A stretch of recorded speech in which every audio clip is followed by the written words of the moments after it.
इसहाक जलंधरी बिहारी शहर का फ़ख्र और कीमती असासा हैं। इन ख्यालत का इजहार सदर पार्लियामेंट डेमोक्रेटिक पार्टी ज़िला बिहाड़ी मियाँ मोहम्मद ज़ीशान एडवोकेट ने मशहूर शायर बाबा इसहाक जलंधरी की इयादत के मौका पर किया।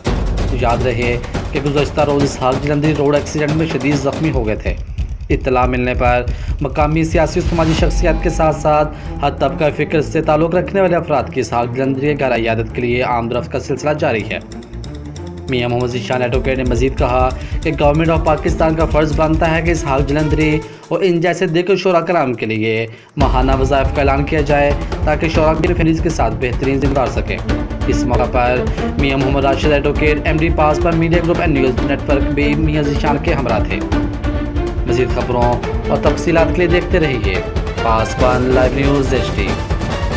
आप हमें फेसबुक और यूट्यूब पर भी फॉलो कर सकते हैं।